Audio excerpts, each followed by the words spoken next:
What does crystal meth feel like? And how hard is it to quit crystal meth to begin with? Some people refer to this drug as the devil's drug. It can turn a good man, a good genuine man, bad. And it makes one do such horrible things. It has an extremely pleasurable high, but as with anything, it also has an extremely life-harming low as well. This is a video that should be a required watch for any teen, anybody in high school, anybody in university, anybody in college, community college. This is a video you need to know about crystal methamphetamine. Tap in and let me educate you on what it does to your body, but also the solution and how you can fix it. Let's get into it.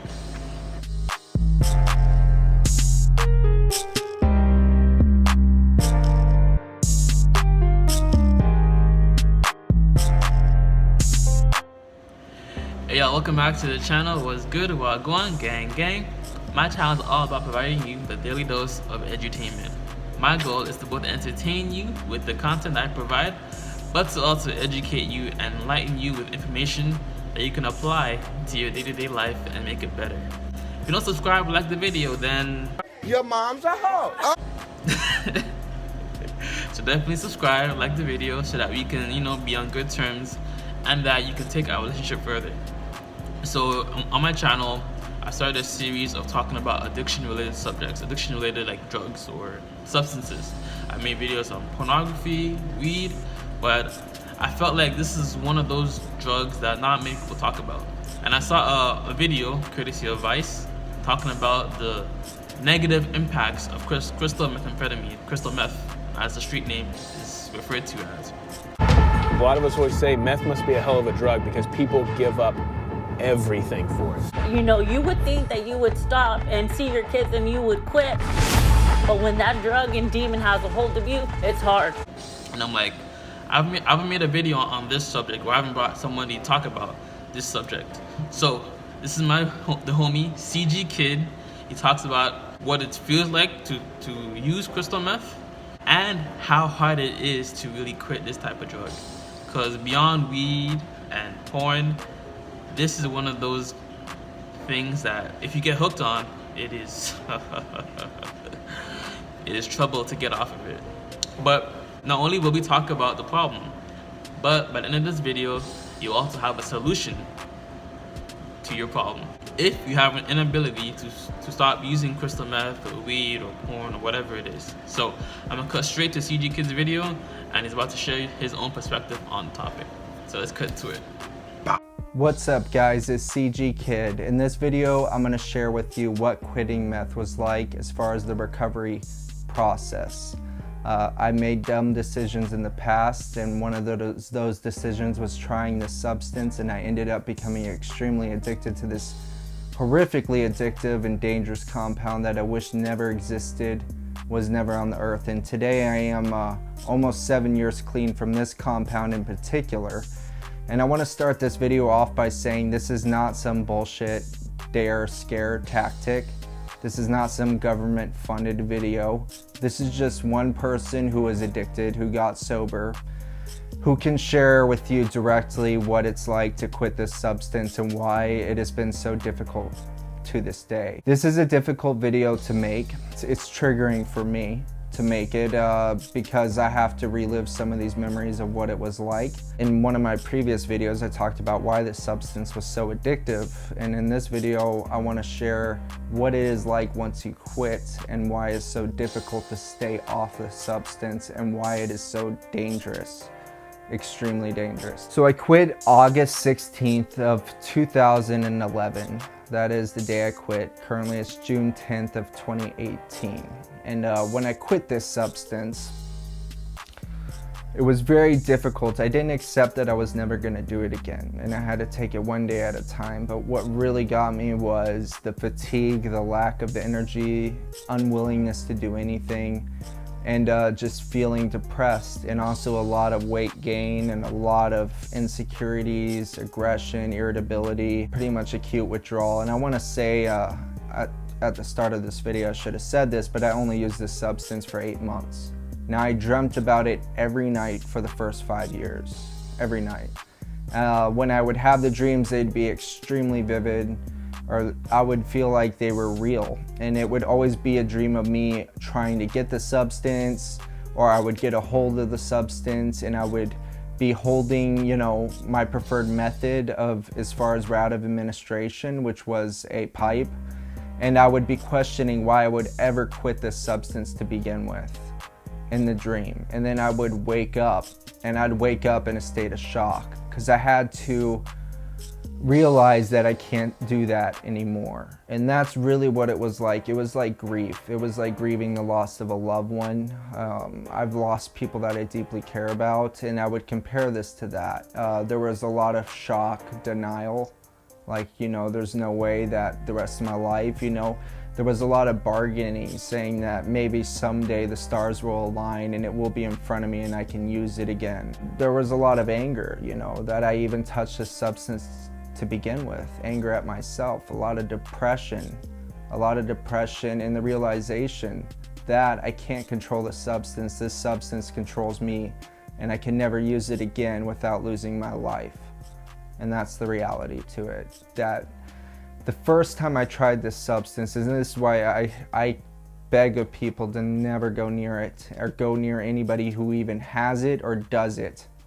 Don't go near them. The first time I did this substance, I got a feeling I couldn't describe to anybody. It was a feeling that was beyond comprehension, a feeling of self-worth, of self-love, of self-confidence, of an aphrodisiac that was beyond comprehension. And even if I managed to only use this substance one time, for the rest of my life, I would have to live with knowing that that feeling exists and I cannot have it. The euphoria that feels like you just won $1 billion lottery times 5. The euphoria that you aren't even supposed to feel as a human. That's beyond your mind's capacity to feel. And I felt it. And the first time I used it, and I would have to accept for the rest of my life, I can never feel like that again. That's self-torment. That is painful, and it is still painful. That is the worst part about this substance.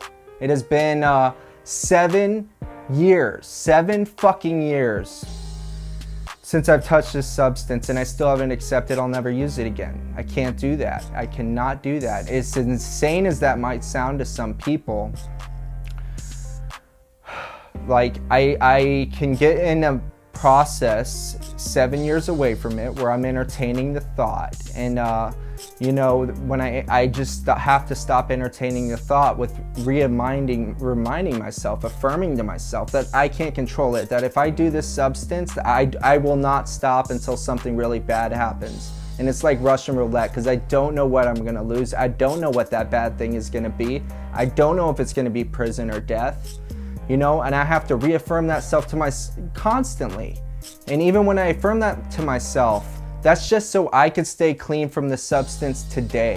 And I work a strong program, and with all other substances I abused, I am a poly-addict. People know this who've subscribed to my channel. So I've used pretty much everything and been addicted to a lot of substances, and everything else, nothing else bothers me, except this one. 7 years later. 5 years sober off of all other substances, and 7 years later, about 3 nights a week, I still dream about meth. And it's horrible, because it's terrifying. It is terrifying, because what if I give in one day? And you know, it's not just terrifying for me, it's terrifying for my loved ones. It's terrifying for people that support me, that care about me. You know, it's terrifying knowing that one day, I could end up using this substance again and throw my life away. And it hurts. It really does, you know, and it's extremely painful. And I know if I was in a room with this substance alone, I would use it.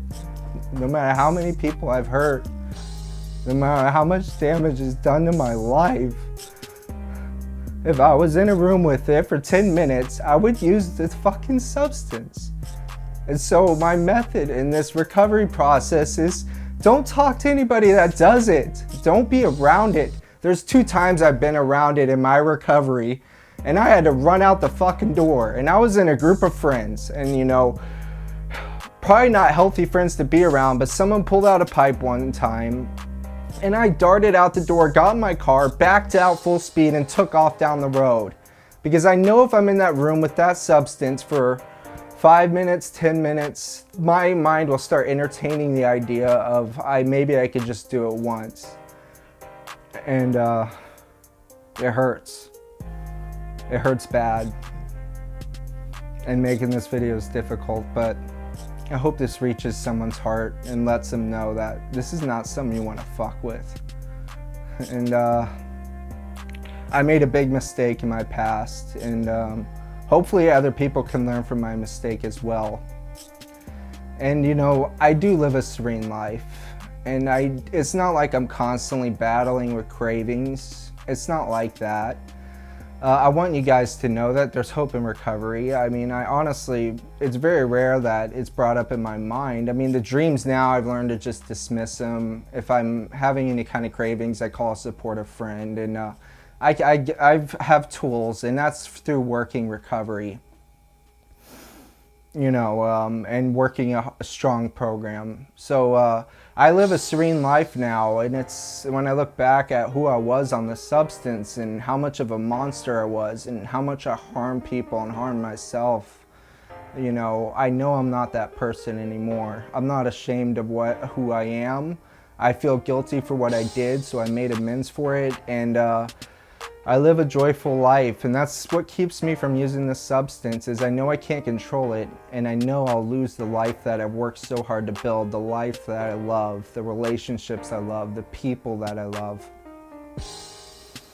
And yeah, that's my video on what quitting meth is like. So I'm glad y'all spent some time with your boy. He enjoyed that video. He enjoyed his perspective, because like I can talk about stuff like this, but like because I've never gone through it myself, I've been lucky enough to not try these types of substances. I felt like it comes more authentic, it's more relatable, coming from somebody who's actually gone through it and is able to speak from his own personal experience. Because speaking from facts, like just talking about it can be one thing, but to be relatable and like be able to talk about your highs and lows of that substance is another thing. There's the solution. If you guys want to take the next step further to quit your addiction and take back control of your life, rather than having that substance, crystal meth, porn, weed, coffee, cocaine, whatever it is you're addicted to. If you want to take back control of your life, check out the description, the link in the description for the Truth of Addiction program that walks you through scientifically proven methods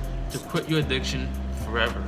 Not for a couple weeks, not for a couple days, not for a couple months, not for a couple years, but forever. Okay, this is scientifically proven methods, meditation practices, as well as the necessary foods that you should be eating to curb your cravings of that drug, or of any drug for that matter. I can speak from personal experience, like things such as pornography. Like some people might downplay like pornography as being addictive.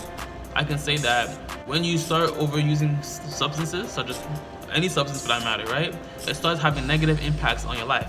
And for me personally, I started having some type of like erectile dysfunction, you could say. I wouldn't be able to get as hard during actual sex because I was so used to high-speed internet porn of all the baddest, most fire chicks you could ever like imagine, right?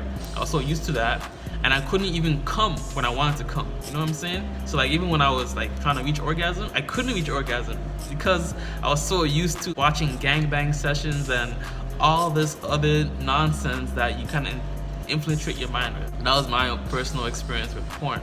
But this is crystal meth, right? So if there's a solution to it. Click the link in the description.